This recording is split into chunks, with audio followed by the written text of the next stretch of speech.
Welcome back to Now Down Chicago. We're continuing our conversation about Black History Month and framing our discussion on the next generation. So the STEM fields, which is science, technology, engineering, and math, are as important as ever these days. Kids of all ages and backgrounds should be as exposed to as much STEM education as humanly possible. But the reality is that many kids are underserved in this critical field. So Kelley Cambry and Rachel Williams co-founded Paige and Paxton, which provides STEM curriculum for kids as young as 3 years old. So Kelley and Rachel, the O stands for O'Neill. Right. It is a common name between the both of you because you guys are mother-daughter, right? Yes, we are. All right, who's mom and who's daughter? Yeah, it's hard to tell, right? Yeah. Rachel, your background is in journalism as a writer, and how did you then get onto the STEM fields? Because those two things don't seem too connected. How did this become a passion of yours? Well, it's actually a long story. It started when my kids were young. I was a young mom and I had 2 little girls, and I was really interested in making sure that they could be competitive. I don't know why, but I was. You wanted to pit them against each other? I wanted to make sure they could be competitive in the job market. And so I thought that having them passionate and proficient about math and science would be a way to do that. And you know, at the time, no one was really talking about STEM or science, and certainly not for girls or girls of color.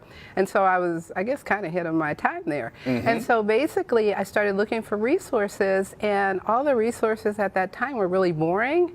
And that was a problem for me because I didn't have a STEM background. And so I said, if I couldn't get my kids excited about it, then, you know, if I couldn't get excited about it, how would I get my kids excited about it?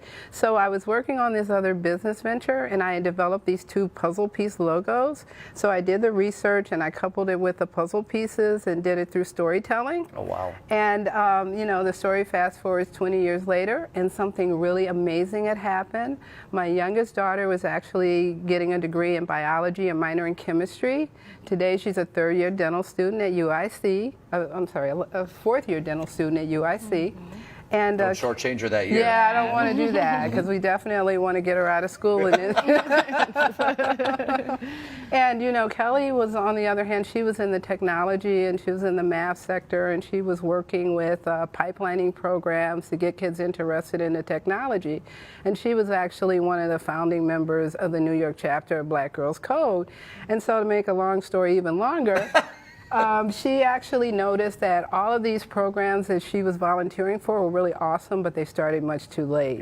So she approached me about brushing off the puzzle piece characters and bringing them back to life and engaging a whole new generation in STEM. And you know, I said, oh, that's the stupidest thing I've ever heard. But that's amazing. What I love first and foremost is that, spoken like a true journalist, not encouraging anyone else to go into journalism, to go actually make some money. But that must have been a wonderful thing. I mean, years later now you realize how wonderful of a resource that was growing up. You must realize that now. Obviously when we were younger we didn't think so. Yes. All the different summer math programs she forced us to go into weren't the best at the time. But you know, as an adult, obviously we always realize once we grew up what our parents did for us. And especially, you know, when I was working in finance at JP Morgan Chase and American Express, and also working, like she said, with Black Girls Code in New York, you know, you just start to see all those connections and how important that not only starting, how important it is to start earlier than middle and high school when it comes to anything that we want our children to be really good at. So let's talk about some of these books, because they really are meant to obviously introduce kids to some of these concepts, obviously not digging too deep into them, but I imagine it's a lot about inspiring them to start thinking about these things, right? Yeah. Exactly, yeah. And so what we've done is we use the puzzle piece characters as kind of a hook to get kids interested in STEM. So the puzzle piece characters are children's contemporaries. So they're doing the same things as kids are doing. They're asking the same questions, and they're finding those answers in STEM, which is all around them. And so when you look at what we've created, we've not only created the characters, but we've actually created a whole island called Puzzle Land where the characters live. And Puzzle Land is really just a metaphor for diversity, but diversity in the way of everyone has an important skill, everyone has a talent that they can contribute to the whole, and kind of like the puzzle of life. And so all of those skill sets actually kind of coordinate to STEM fields. You know, for example, Paige she likes to ask questions, she likes to observe the world, she likes to conduct experiments. When you think about it, those are basically the basis of the scientific method, right? And so kids see that and they say, wow, you know, I like to do those things as well. Then, oh, you can be a scientist. You can be a scientist actually now. Because one of the things that we do, the storybooks are the centerpiece of what we have as curriculum, and we also have events that are around STEM. And so once the children actually read the storybooks, we follow that up with hands-on, robust engineering and science projects. So it's part of a broader curriculum. Yeah. How does it enter into people's lives? Is it a matter of just buying the books and going from there? Or are you guys going with these curriculums and trying to get schools to adopt them? How does it actually translate to getting to kids? Yeah, so we do it a number of ways. The first is that we actually have a formal curriculum that is used in school systems in addition to the storybooks. And with that curriculum, we actually have teacher training as well.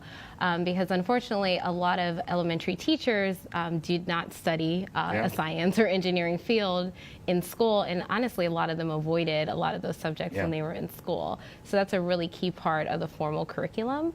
We also have Paige and Paxton events called STEM Make-a-thons. So those are a day of challenges that kids have with their parents. And so it's a really great way for the whole family to really get involved in STEM. And I'm sure some of the parents are learning just as much as some of the kids in that. They do. Because like you said, 20, 25 years ago, STEM was not, everyone, it was science and math. You didn't know much more beyond that. If you knew that as well. So I love how this is interactive. It gets people thinking broader, just beyond the books. It goes to another level. What is the sort of feedback that you guys get? I mean, you guys must realize that you're changing lives with this stuff. Yeah. Oh, definitely. The feedback from the kids is that they just kind of soak it up because they're like sponges, you know. And so, but the feedback from teachers, they really love the program because it's very user-friendly. When you think about our mission is to change the trajectory of an entire generation by making STEM easy to teach, but also easy to learn. And that easy to teach portion is what teachers really embrace because all of the books are written in simple everyday language, but so is the curriculum. And then when you couple that with training, and we also give them the scientific and the technical background right there in the lesson, because you know a lot of times the elementary teacher may not have had chemistry, for example, in college, or they may not remember their high school chemistry.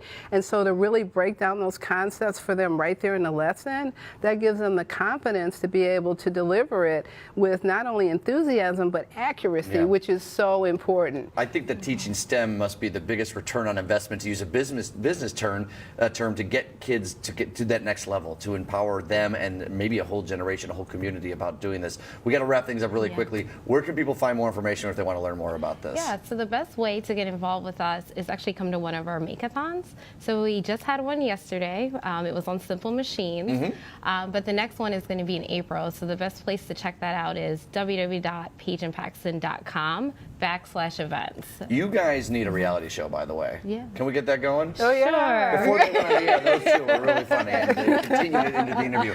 Guys, great work. Thank you so much for joining us. And we have a gift for you. Oh, I got a gift? Yes. Uh-oh, look at this. Can I get this here? I'm a fan of Paige and Paxton. Yay. We're going to wrap things up next on Now That's Chicago.